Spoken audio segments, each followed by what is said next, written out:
beautiful. You're beautiful. You're beautiful. You can tell it's real because it looks so fake. G'day YouTube, Roscoe here, truth in your face. Yes, you're reading it right.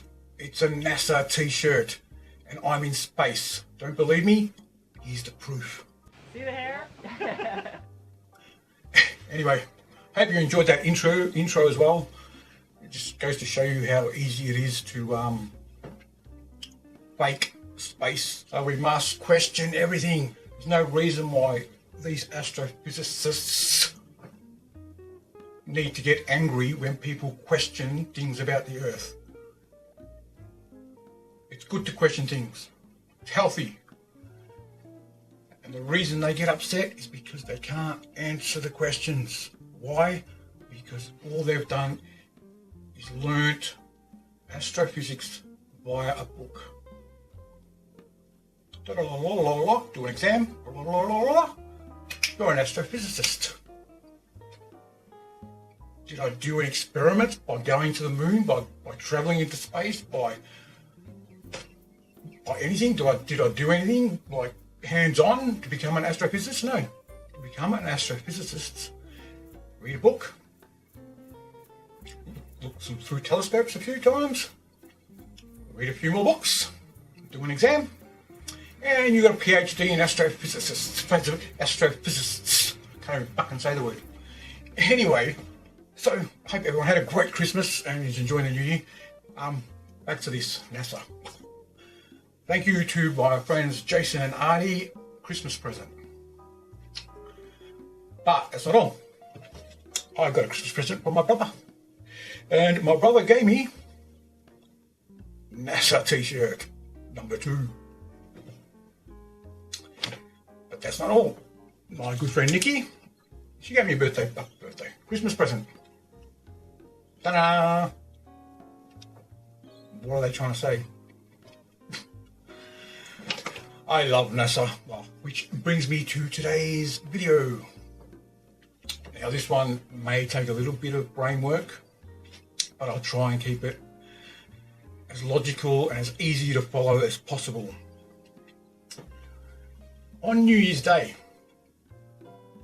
at around 10 AM, I was out the front yard enjoying the extreme heat wave that almost melted me, and I had to hire an igloo so that I wouldn't die. Anyway, I was in the front yard just enjoying the normal summer weather. And I look up and I'm facing north, okay? So I'm facing north, I look up and at about 11 o'clock, I see the moon. But the moon is only a quarter. Whatever it's called, waxing moon, quarter moon, crescent moon, right? Just a quarter, right? That's much of moon. Actually, yeah, quarter of the moon.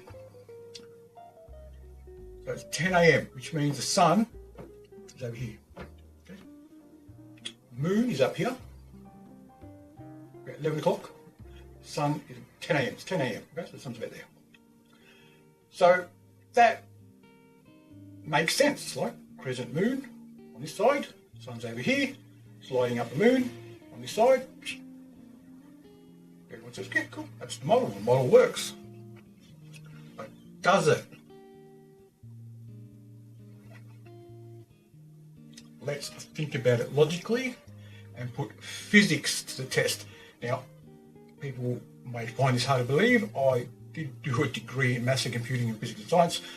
I do have some knowledge of physics and chemistry and maths and computing. Not that I've used it ever, not that I got into that profession, but I did get my degree. So I think I'm capable enough and professional enough to talk about this without people saying I'm unknowledgeable. Why am I talking about that? What would I know? Well, I know a little bit about physics. And what I'm about to explain isn't that hard to comprehend. Here's the Earth. I'm standing on the Earth. I'm looking up I see the moon. I see the crescent moon, or the core of the moon. And at 10 o'clock, it's 10 o'clock in the morning, sun. So the sun creating daylight on Earth, the sun is creating that crescent on the moon. Still, everything seems to make sense. Until you put the model to its full test and move that sun 93 million miles away. So now what you have is the moon 250 miles away from the Earth, and you have the sun 93 million miles away. Now shine the light. Yes, the Earth, we're still going to get daylight because that's where the sun is, just we're facing the sun. But do you think the side of the moon, even the quarter side, the last bit of quarter side, do you think that will be getting any light from a light source that's 93 million miles away behind it? Things that make you go,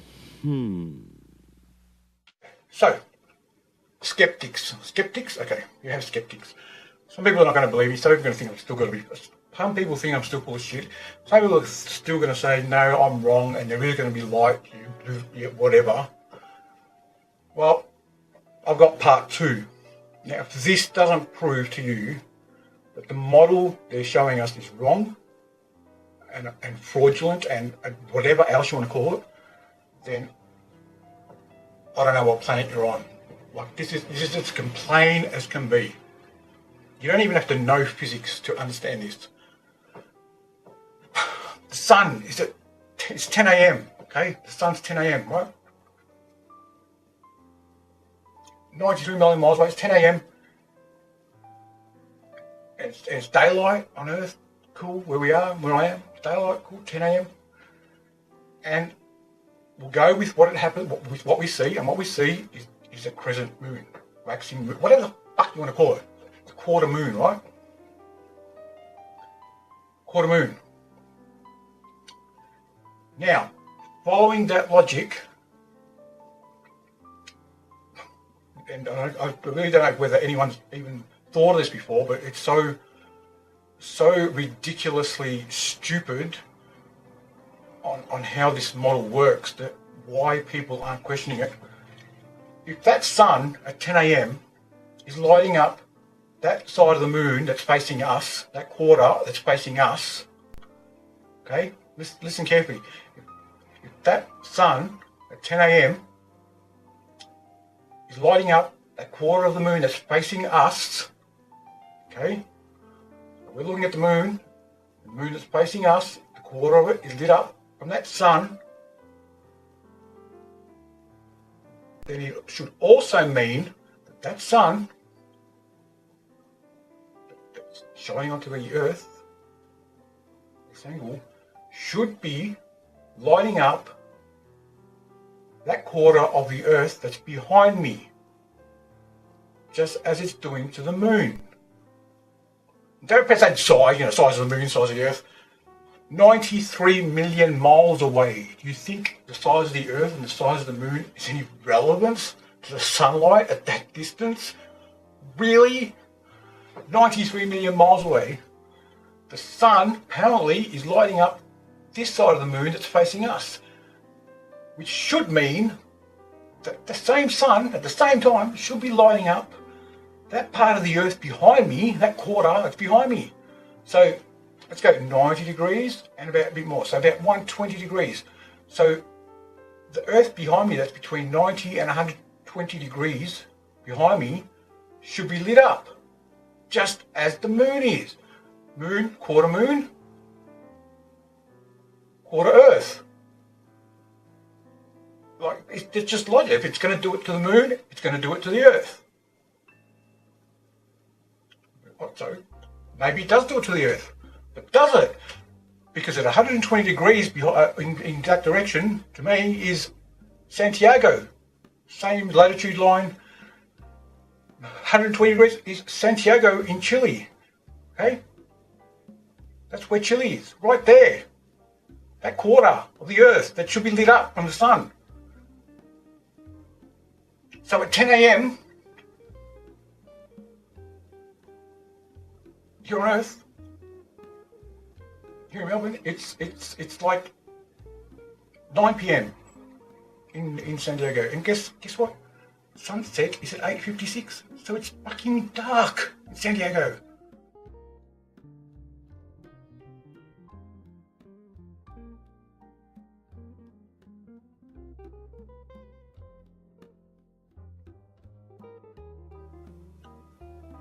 So the model doesn't work. Things that make you go, Till next time, be good, be safe, and I'll see you soon. Bye-bye.